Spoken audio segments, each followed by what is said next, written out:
क्यों? तो लिंग पुराण के अंदर और शिव महापुराण के अंदर वर्णन किया गया कि भगवान शंकर ने नंदी को वचन दिया था, सुनो नंदी। शंकर भगवान से नंदी कहता है हमारा भरण पोषण कैसे हो? शंकर भगवान कहते हैं नंदी, मेरे शिवलिंग पर यदि, कई लोगों को थोड़ा ध्यान दीजिएगा, है बहुत कथा पर बहुत ध्यान देना, शिव महापुराण की कथा है, बार बार ऐसी कथा नहीं मिल सकती आपको। सुनोगे आप अपनी जगह पर, बहुत वक्ता हैं, बहुत प्रेम से बांचते हैं, और जो कथा रसतत्व से आपको मिल जाए उसको ले लीजिए महाराज। कोई वस्तु, कोई भोजन आप बनाकर लेकर गए हो, कोई पकवान आप बनाकर लेकर गए हो, कोई फल लेकर गए हो, यदि शिवलिंग पर वो पकवान, वो मिठाई, वो फल टच हो गया तो वो खाने के योग्य नहीं रहता। वो घर पर लेकर मत आना, मंदिर में ही छोड़कर। यदि भोजन, पकवान, मिठाई, शिवलिंग यहां पर है और भोजन का भोग तुमने इतनी दूर से लगाया है, फल इतनी दूर रखा है, वो शिवलिंग पर टच नहीं करा गया है, तो उस प्रसाद को, उस फल को आप पा सकते हो, उसको खा सकते हो। पर जो शिवलिंग पर टच हो गया, फिर वो केवल नंदी, श्रृंगी, भृंगी, प्रेतों का, भूतों का, आहूतों का भाग होता है। प्रेत, भूत, आहूतों का, वो फिर खाने योग्य नहीं है। हाँ, यदि नर्मदेश्वर महादेव हैं, नर्मदा जी के जल से कोई शिवलिंग प्रकट हुआ है, नर्मदा जी के जल से, कोई कंकर से, नर्मदा के जल से अगर कोई शिवलिंग प्रकट हुआ है, उस शिवलिंग की स्थापना कहीं पर है या आपके घर में है, तो उसको कुछ भी टच हो जाए वो पा सकते हो, पर बाकी के शिवलिंग को स्पर्श किया हुआ नहीं पा सकते। केवल एक नर्मदेश्वर महादेव नर्मदा के जल से प्रकट हुए। कई लोग पूछते हैं ये सांप है कौन, ये सर्प है कौन, तो उसको बताओ, ये भगवान शंकर के गले में जो एक सांप पड़ा हुआ है, ये भगवान विष्णु हैं।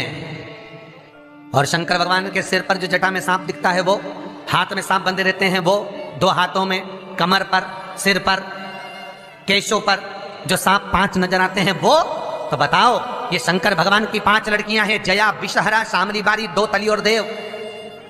ये 5 लड़कियां भगवान शंकर के इर्द गिर्द घूमती हैं, आस पास भ्रमण करती हैं, सभी ये शिव की बेटियां भगवान शंकर के साथ भ्रमण करती हैं। 5 जया, विषहरा, शामली बारी, दो तली और देव, ये जो 5 पुत्रियां थी शंकर भगवान की, ये वासुकी को दी गई थी महाराज, क्योंकि ये सर्प की योनि में थे, इसलिए ये वासुकी नाग को प्रदान करी गई थी। वासुकी नाग कौन सा? जिसने मंथन कराया। वासुकी नाग कौन सा? जिसके फण पर पूर्ण पृथ्वी विराजमान है। वासुकी नाग कौन सा? जो निरंतर देवताओं के हित के लिए कार्य करता रहता है।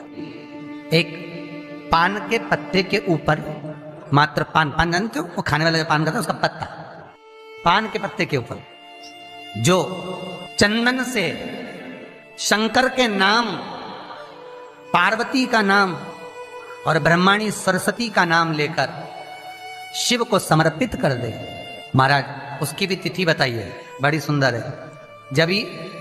जब रवि का पुष्य योग पड़े, रवि पुष्य नक्षत्र हो, रवि का पुष्य योग पड़े, उस समय पान के पत्ते पर चंदन से शंकर, पार्वती और सरस्वती का स्मरण कर कर जो शिवलिंग के ऊपर उस पान के पत्ते को चढ़ाकर 5 बेलपत्र, 3 समी पत्र समर्पित कर देते हैं, उस बच्चे से चढ़वा देते हैं, वो बच्चा कभी पढ़ने में कमजोर नहीं होता, विद्या में बढ़ता ही बढ़ता है।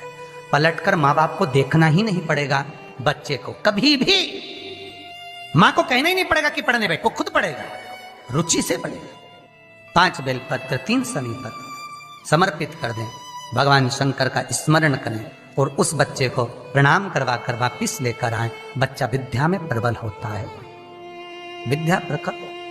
भगवान शिव देने वाला है, सरस्वती को स्वर वो दे। शिव महापुराण की कथा, लिंग पुराण की कथा, विष्णु पुराण की कथा, पद्म पुराण की कथा कहती है कि किसी वृक्ष के नीचे, जिन वृक्षों का गुणगान हमारे शास्त्र करते हैं, जिन वृक्षों का गुणगान हमारी पुराणे करती हैं, उन वृक्ष के नीचे अगर एक मंत्र का मन का भी फेरा जाए तो उसका पुण्य 1000 गुना प्राप्त हो जाता है, आप रूप प्राप्त होता है अपने आप जिस पुण्य को करना चाहते। मेरा बहुत निवेदन है महाराज, बहुत प्रयास करा करो, प्रयास करना। अगर हाथ के मनके की माला भी नहीं हो और किसी पीपल के पेड़ के नीचे 15 मिनट बैठने का मौका मिल गया, आंवले के वृक्ष के नीचे 5 मिनट बैठने का मौका मिल गया, किसी आंवले के वृक्ष के नीचे 5 मिनट बैठे हो ओम नमो नारायण का मंत्र का स्मरण कर लो, ओम नमो भगवते वासुदेवाय का जाप कर लो, बस उसका फल चौगुना हजारों गुना प्राप्त हो जाता है। शमी के पेड़ के नीचे बैठे हो, श्री शिवाय नमस्तुभ्यम का जाप करिए, चौगुना गुना फल मिलेगा, 1000 गुना फल। बेलपत्री के पेड़ के नीचे गए हो, ओम नमः शिवाय ओम का जाप करिए, फल मिलेगा। उस फल को हमें पाना है। कई लोग कहते हैं महाराज हम पूजन बहुत करते हैं, हम पाठ करते हैं, हम अर्चना करते हैं, हम व्रत रखते हैं, हम उपासना करते हैं, हम दान करते हैं, हम पुण्य करते हैं, हम सत्कर्म करते हैं, उसके बाद भी दुख क्यों है? हम पूजन तो कर रहे हैं। आपके पेट में दर्द हुआ, मान लो आपके सिर में दर्द हुआ, अब सिर में दर्द हुआ तो आपने गोली तो खाई, एनासिन भी खाई, क्रोसिन भी खाई, डिस्परिन भी खाई, कॉम्बिफ्लेम भी खाई, ना जाने कहां की गोलियां खा गए, सिर में दर्द था और 4-5 तरह की गोली खा गए। तुमने जब तो गोली खा ली और गोली खाने के बाद तुम्हें थोड़ा सा असर भी हो गया, पर इतनी गोलियां जो खाई है तो बाद में